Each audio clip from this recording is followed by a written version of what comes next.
Hello! உப்பு போட்டு அனைவரும் ஆரோக்கியமாக, சந்தோஷமாக, நிம்மதியாக இருப்பீர்கள் என்று நம்புகிறேன். இப்போது அடுத்த பகுதியை பார்ப்போம். அவர் தெளிவாக, ஆரோக்கியமான நிலையில் இருக்கிறார். அவர் அணிந்திருக்கும் ஒரே உறை ஒரு இடுப்பு துணி மட்டுமே. அவரது முகம் வாழ்க்கையை வென்ற ஒரு மனிதனின் முகமாக உடனடியாக என் நினைவில் தன்னை படம் பிடித்துக் கொள்கிறது. நாம் பலவீனமாக மனிதர்களாகிய நாம் விரும்பியோ அல்லது விரும்பாமலோ வைத்திருக்கும் பலவீனங்களை வென்ற ஒரு மனிதனின் முகம். வாய் சற்று நீண்டப்பட்டுள்ளது. ஒரு புன்னகையாக உடைக்கப் போகிறது போல இருக்கிறது.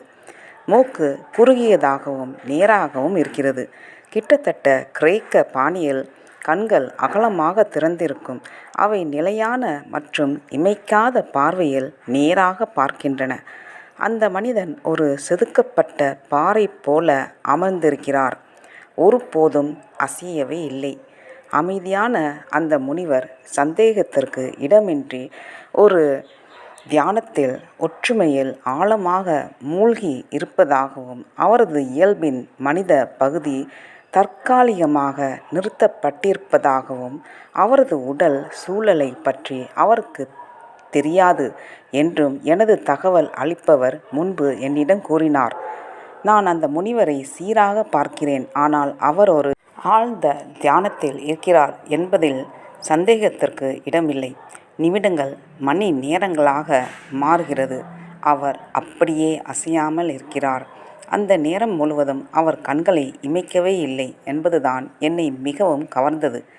2 மணி நேரம் இமை சிமிட்டாமல் உட்கார்ந்த நிலையில் முன்னாக பார்க்கக்கூடிய எந்த மனிதனையும் நான் இதற்கு முன்பு சந்தித்ததில்லை. சிறிது சிறிதாக அந்த துறவியின் கண்கள் இன்னும் திறந்திருந்தாலும் அவை முற்றிலும் பார்வையற்றவை என்று நான் முடிவு செய்ய வேண்டிய கட்டாயத்தில் இருக்கிறேன். அவரது மனம் விழித்திருந்ததால் அது இந்த சந்திர கிரகண உலகத்திற்கு அல்ல. உடல் திறன்கள் தூங்கிவிட்டதாக தெரிகிறது. எப்போதாவது அவரது கண்களில் இருந்து ஒரு துளி கண்ணீர் விழுகிறது.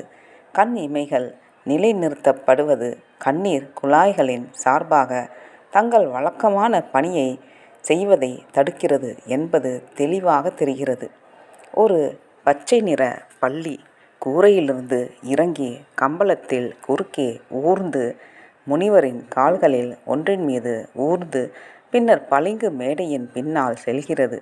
இருப்பினும் அது ஒரு கல் சுவரின் மீது ஊர்ந்து சென்றிருந்தால் அந்த காலை விட நிலையான மேற்பரப்பை அது கண்டிருக்காது.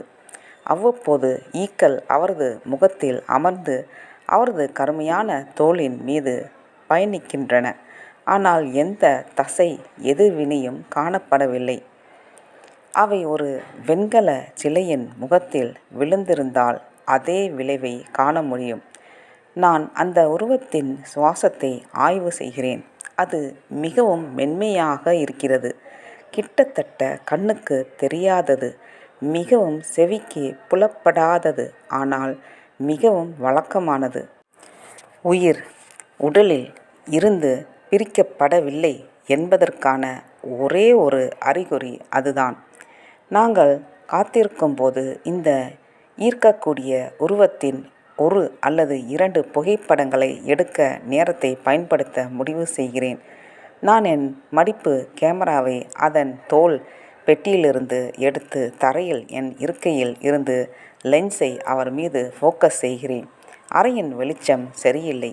எனவே நான் 2 நேர வெளிப்பாடுகளை கொடுக்கிறேன்.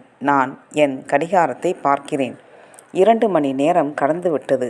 யோகி தனது நீண்ட தியானத்திலிருந்து இன்னும் வெளிவரவில்லை. எந்த அறிகுறிகளையும் இன்னும் காட்டவில்லை. அவரது வடிவத்தின் சிற்ப விறைப்பு குறிப்பிடத்தக்கது. இந்த விசித்திரமான மனிதனை பார்க்க என் இலக்கை அடைய நாள் முழுவதும் தங்க நான் தயாராக இருக்கிறேன். ஆனால் உதவியாளர் இப்போது எங்களிடம் வந்து இனி காத்திருப்பது பயனற்றது என்று கிசுகிசுக்கிறார். அவ்வாறு செய்வதன் மூலம் எதுவும் கிடைக்காது. நாங்கள் மீண்டும் ஒரு நாள் அல்லது 2 நாட்களில் வந்தால் நல்ல அதிர்ஷ்டம் நமக்கு கிடைக்கக்கூடும். இருப்பினும் அவர் எதையும் உறுதியளிக்க முடியாது. தற்காலிகமாக தோற்க அடிக்கப்பட்ட நிலையில் நாங்கள் அந்த இடத்தை விட்டு வெளியேறி நகரத்தை நோக்கி எங்கள் கால்களை திருப்புகிறோம். நகரமே, என் ஆர்வம் குறையவில்லை, மாறாக அது அதிகரித்துள்ளது.